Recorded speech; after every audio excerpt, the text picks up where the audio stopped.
Hello everyone and welcome back to another guide.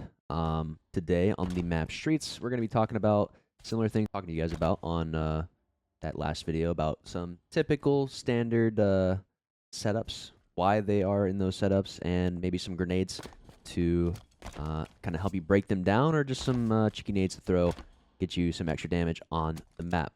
So we're going to dive right into this. Let's just get started. I'm going to start from this subway side and just kind of lay out each position. And I'm going to talk just a little bit about the angles, just give you kind of like a clear, slow down representation of what we're looking at and the type of typical rotations of sorts that you're going to see people moving from each position. So a lot of times whenever people have, let's say, this sub control, typically it's going to be for probably oddball, maybe hill. Strongholds is probably a little bit different of setup, same with Slayer. But specifically whenever a hill's here or ball, this is a very standard setup where you have somebody probably lingering top ivy with a stalker here, just kind of watching the purple cross, watching down main ramp, ATM, and you can get a very clear look straight in across the map towards arcade as well. You have a lot of possibilities to just get some long range shots down, whether it is with the BR or the stalker, of course. This is where you want to typically have your stalker guy locking down, because if he does get pushed, you know, he has a lot of opportunity to just drop some nades, get some easy shots. People have to just run right at him, and if he gets pressured, he can just back down and keep like a mean head glitch back here, as well as just a lot of cover. People also will be rotating probably to this top balcony. You still have very similar, now you're kind of giving up the purple a little bit, but you still have some very clear line of sight from this top balcony, as well as straight to top nest and mid still, as well as this pretty much this very similar cross to arcade and market. That doesn't really change all that much. The thing that's important to realize whenever you're in these positions is that you don't want to be always stagnant. You don't want to always be in this like one spot right here all the time. You want to make sure that you're getting just some information, looking around. Okay, this is clear. You get, maybe they could be walking mid. You want to be walking around, just getting a little bit extra information for some different lanes, and then just keep checking back around so you can kind of get that idea of where these people are at. It's very important to understand the numbers. So you have a guy lingering top balcony. The other very typical position to have is lingering around commando. This is also a good position. Just you're watching the flank, essentially. You make sure no one's pushing down driveway, no one's getting to cuts and trash for free, because if that guy top balc or top ivy is not watching cuts sometimes, these routes, especially even the middle, like main ramp, people will hit down to a certain extent, and then they're waiting for that perfect opportunity to just kind of get a very sneaky play underneath everybody, essentially. Because if I'm not watching mid, like say right now I'm watching market, guy top ivy's like looking purple street, well, even though mid is a very wide open space, that position is pretty much free at that point. So it's good to have somebody that can just kind of watch the flank, and then same thing, peek over into mid. And then this is a bit extra ambitious depending on the type of play that can happen, but you can be standing out here to kind of get an angle on that purple street if people are coming out really deep and they're trying to make a push towards the top ivy. You can get that sort of counter angle, keep those guys pinned back down. Now, these are probably the two important and the two most valuable positions whenever you're locking down sub. But you're going to have probably the next two people kind of wandering. I'd say that you can typically see somebody maybe lingering. Also, bottom sub getting a very similar role as the guy top ivy, just watching mainly down mid, but then getting that purple cross, and also just kind of get the angle on cuts. And if somebody happened to be pushing front side, somebody's like ready to push. That guy can also be the one that pushes up cuts and is just kind of blocking down this. He is the person pushed furthest up or far enough up to be active to help market or instantly fight purple or challenge down main ramp, depending on the situation. Now, the final position, again, is just another type of roamer position. Probably going to be solo, maybe in this red room, maybe just kind of playing a sneaky role, just making sure this lane's locked down. Like, this guy's not too active. He's not really watching anything directly all the time. However, he's just making sure that he can play for like some audio, maybe at least watch like railing in case somebody's just going to jump over and try to go like straight to trash. For example, he can at least get that angle without putting himself out there enough for the other team to find him out, unless they push him. And if they're pushing him and you're the one just kind of locking down an angle, you're going to be able to get that first shot, second shot, maybe a grenade to get a very easy kill, get the damage down first, and have the fight be in your favor. And this is like a sneakier role. You're just trying to make sure that no one's hitting that flank too easily. But you're able to just kind of get involved with anybody that's pushing you market, or if you just hear that people are pushing down main, they're pushing down purple, you can instantly get to this railing, very safe spot. You have the cross, and just like being down on top Ivy, like people have to run up to you. They have to look up to you to shoot, and that's always a very difficult type of position to play off of. Now, to kind of talk a little bit about breaking those setups, it's very difficult, but like I mentioned before, the main ramp is a very underutilized type of routing, but it's very important to find your lanes, your open lanes, especially against, again, the middle of the map, the middle of the board in a sense, where you want to be able to control this space and use it when you want to use it. Leaving it completely wide open and then forcing yourself and your team to only be using, the left or right lane.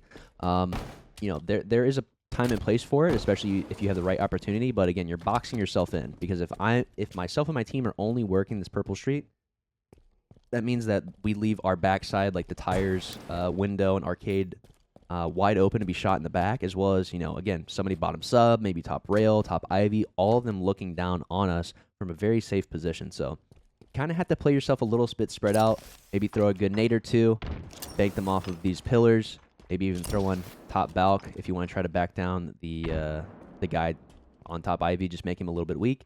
And then you want to try to work these middle front sub positions rather than just diving straight in, because a lot of times this is just a simple nade trap coming up this staircase, because a lot of times people are waiting to shoot the spikes that were there, or they're just going to bang some nades off the ground. You're just running straight into it. A lot of times what I like to do, and just as a mix-up option, is just go front sub. Again, there's more people on the map aside from that top ivy, top sub guy, but that kind of gets forgotten a lot of times. People just want to kill that really important position and then just be done with it. But if you just essentially take that guy out by making him weak enough where he doesn't feel comfortable to be poking, he's going to be still comfortable enough to throw nades at you while you try to push him, but you could be going trash, try to challenge the guy commando who, again, he doesn't have that angle on you if you happen to be hitting front sub and then walking trash. Or if you know that commando is clear and your team is able to push up from PD into market, well, then that means that you can maybe clear this out, get here safely, and hit through cuts. It really does sound very simple. It can be, but actually getting that into a working plan with the rest of the team can be very difficult in game. But that's what you're trying to look for. You're trying to at least break down the angles primarily. It's almost like recharge in a sense, where you need to make sure that people don't have these crosses on you too fluidly and just being too comfortable, and you just kind of have to lock it down yourself. You have to make sure that that middle lane is very open. You can just get right in and under these people. And then you have a bunch of different options rather than just pushing up this top staircase, which I still do. Every player still does sometimes.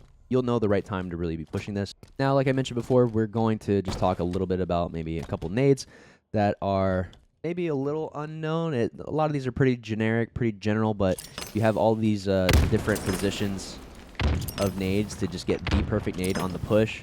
Or if you happen to be further back in like a position like this, you can even bounce it off of these ATMs.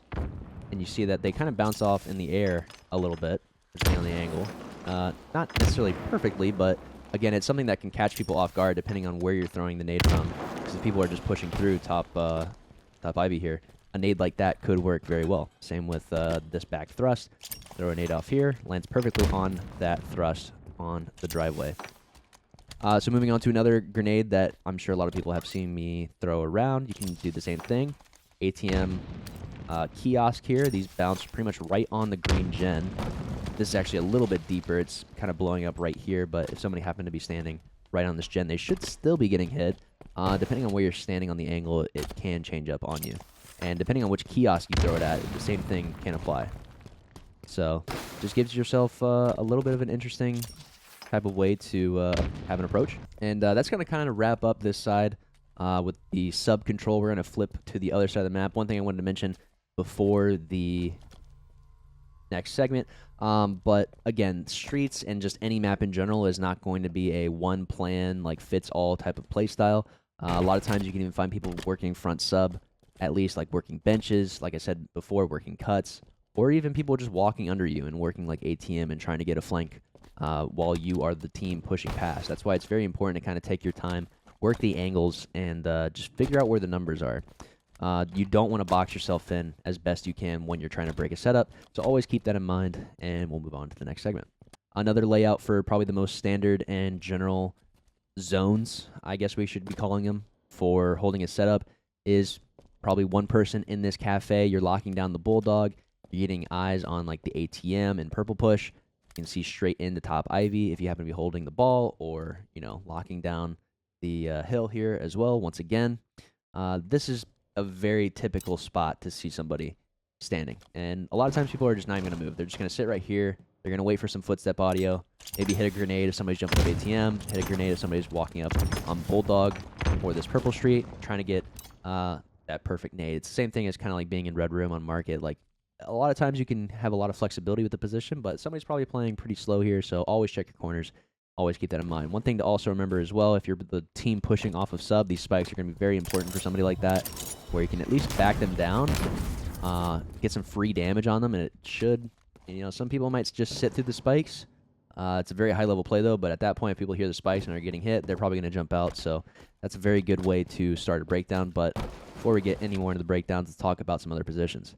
So Ness is also going to be similar to top Balk. You're going to be able to kind of pivot between just watching straight down mid, as well as pivoting to help purple. Now, ATM is going to be a very important position for to keep track of if you're locking that down, because people can always kind of fake towards purple or fake towards mid, and then they can hit this route to move straight through.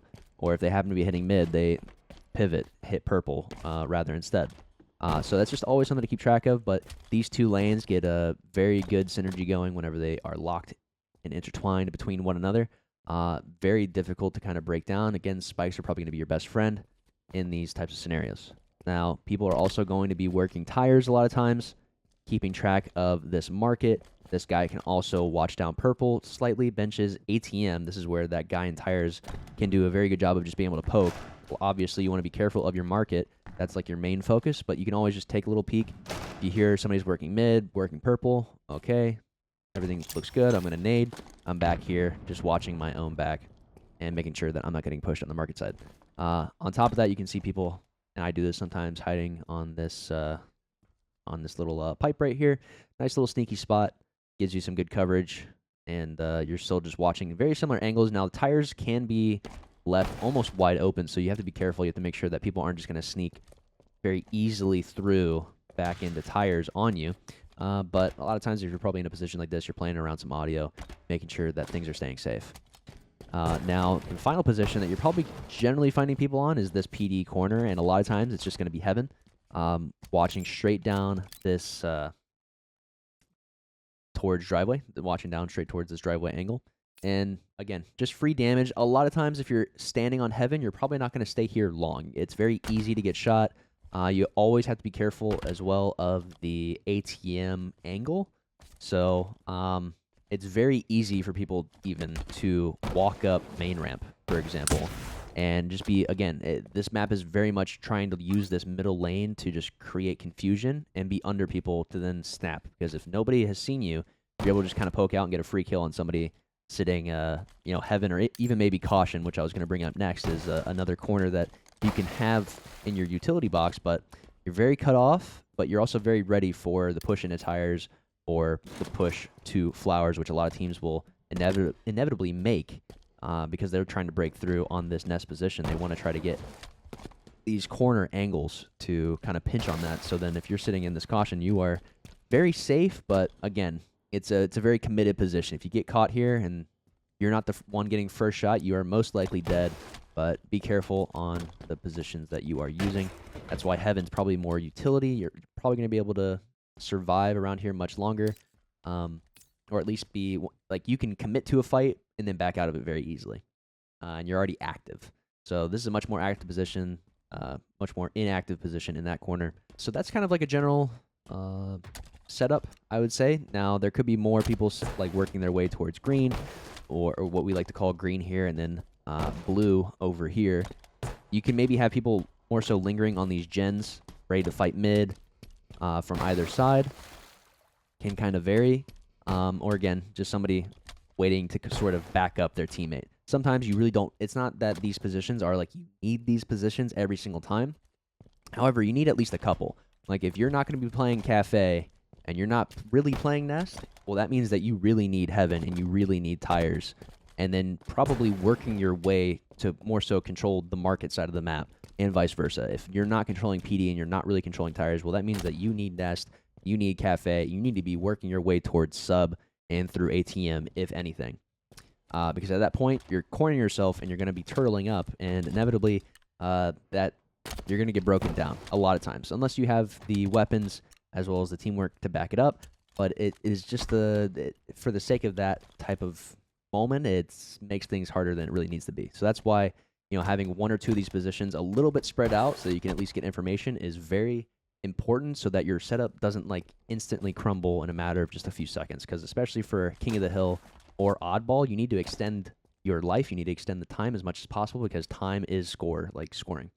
Same with Strongholds as well, but obviously Strongholds is a little bit different, but the same sort of nature applies for every game type. It's not just those two, but kind of talking about some grenades maybe and ways of approaching. Like I said, the middle of the map, and this goes for a lot of the maps, is very important. It doesn't mean like, okay, we should all four of us on the team run up middle of the map, like we're just going to break this down.